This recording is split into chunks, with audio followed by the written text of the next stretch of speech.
Hey guys, welcome back to our channel. Guys, today I'm just running a couple errands for Robert and his truck. He's got some parts that he's got to go pick up at his favorite store. Y'all know Robert's happy place is Summit. Summit is in Grand Prairie, Texas.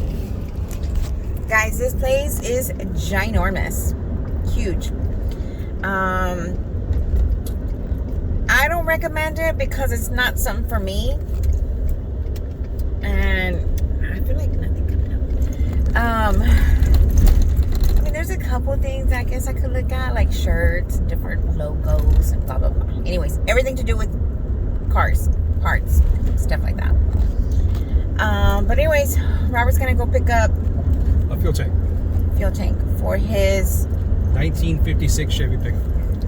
So originally the 56 Chevy pickup, the gas tank, believe it or not, was right behind the bench seat in the cab. And in the 50s, that's the way they did it. And I think into the 66, I think is the last year they think they did it. Well, it's an old gas tank, and everybody moves them to the bed of the truck. And so that's where I'm moving mine. So I found one that fits between the rails, and everybody uses this specific one and all that. So the one I really wanted was back ordered. I've been waiting 2 months.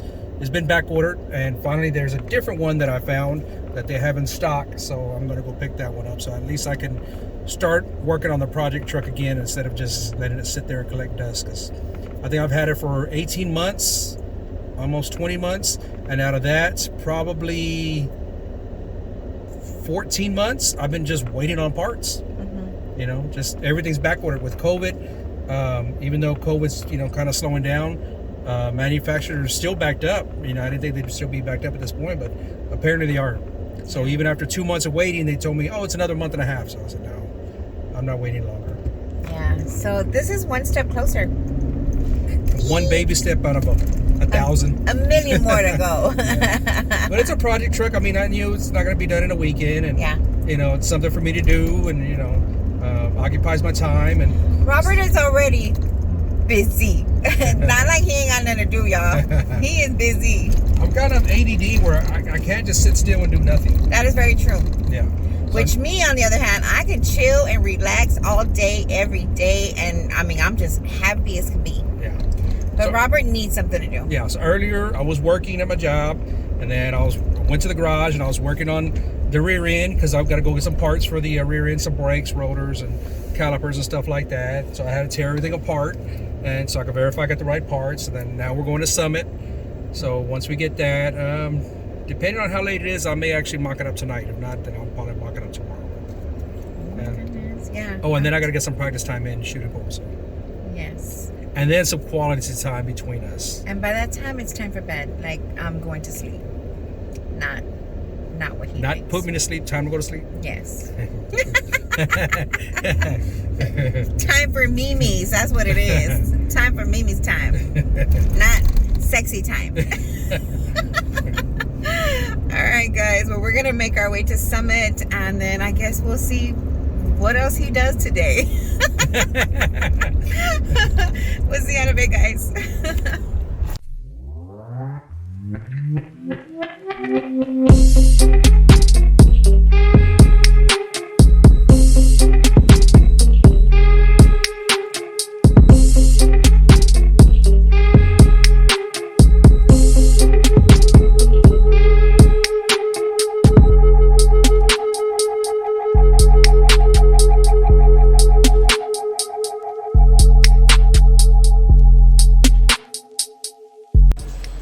Oh yeah, the color looks better over here.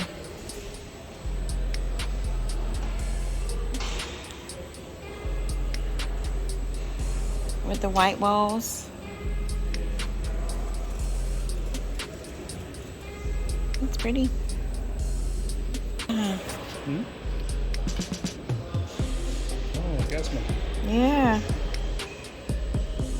You can't really tell. And from the ceiling over there. That's a whole car. A whole race car. And it's just hanging there.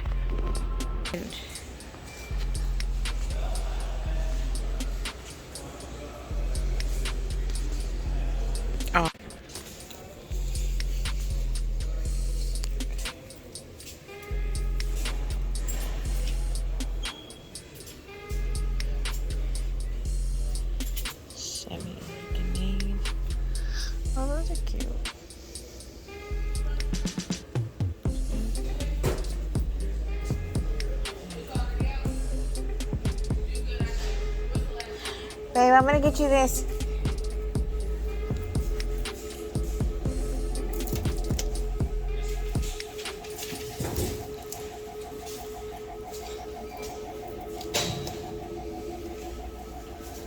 I own firearms and impact. Oh.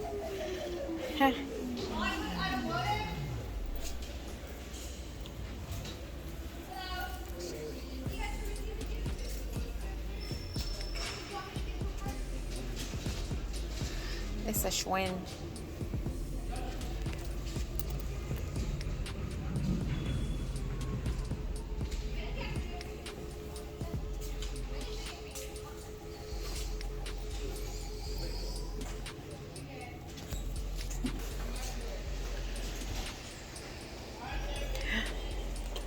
Oh, that's pretty color.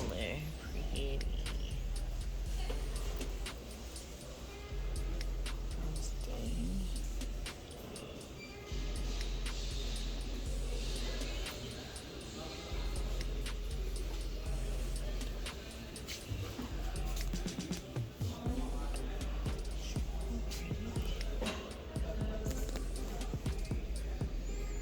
You're gonna be all happy with you.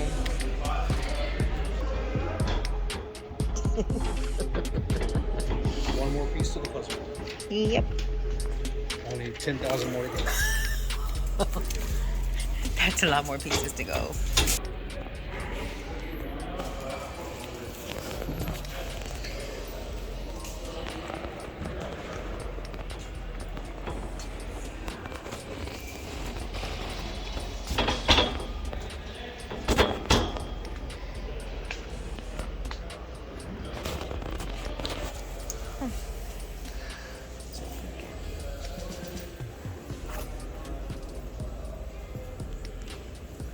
What happened? Working? No, the guy walking in right now. No.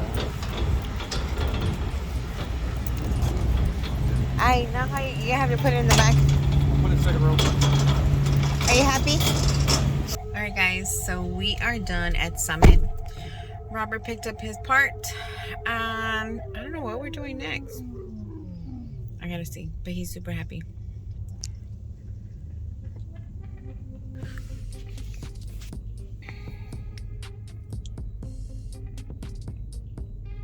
Yeah, baby, you super happy now? I'm happy that one step out of 10,000 is done. Now, I'd be happier once it's actually installed, because I know for sure then it's done, it's completely done. There's no doubt that, do I gotta change it? Do I gotta exchange it? Think of something else? No. Oh, guys, because I gotta find a new route to get home because there is traffic. I'll be back. Okay, guys, so we're at O'Reilly's, and Robert went in and I forgot to bring you along, but anyways, he went inside the store and is gonna do something with his brakes. Guys, I don't know, this is Robert's deal today, so I'm just sitting around running errands with him. But anyways, we're here and he went in the store to rotate the rotors, maybe. I don't know, guys. He be saying stuff, and sometimes I don't know what he's talking about, and I just act like I do. I mean, I don't know. Anyways, he's in there, and I guess he'll be out whenever they're done. But anyways, we'll see y'all in a little bit.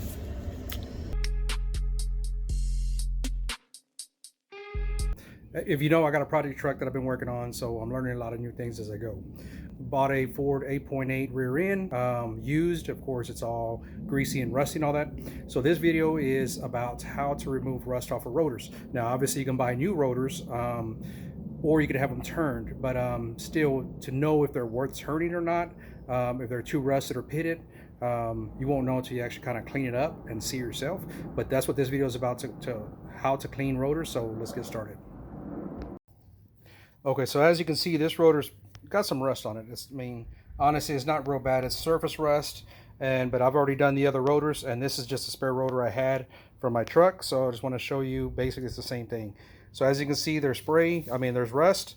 You would use brake cleaner. Okay, that's your first and easiest way. Do not use WD-40. Use some brake cleaner. Basically, you just spray it on, kind of let it dry.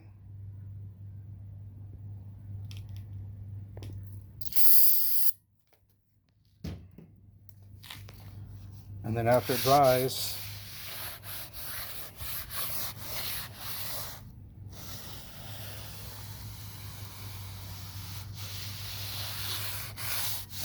and if you have to, you would do it again. Okay, but obviously I got some of the rust off and some of it I didn't. So we'll try it again.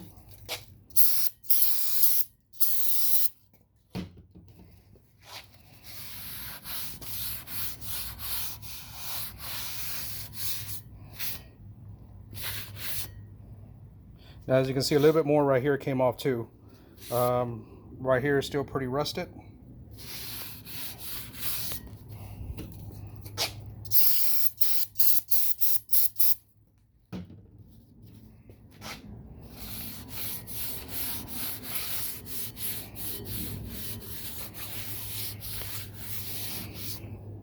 So it's slowly coming off. I don't know if you can see the actual rotor now. But let's just say, for instance, you keep doing this and it's like this. It's still not coming off. Okay. So in this instance, if it's still kind of rusted and the brake cleaner is not working or not completely doing the job, your next step would be to use distilled vinegar.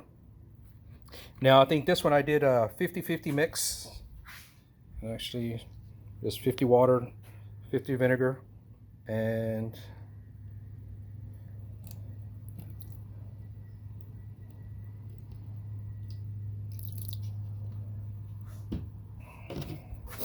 then you just kind of get a brush and just lightly work it. And I don't know if you can tell, but the water's already kind of getting dirty. That's from that acid coming up.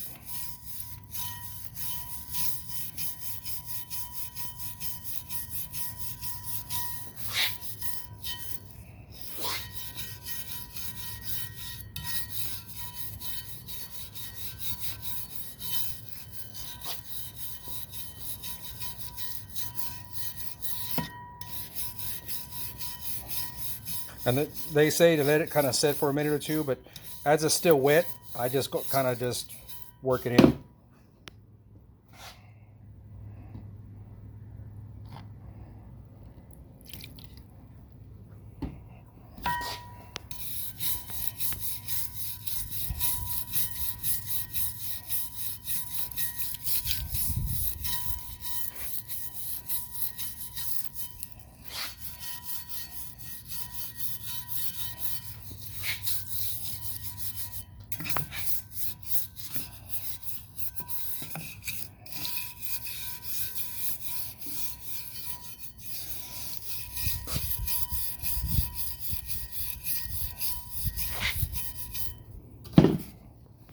And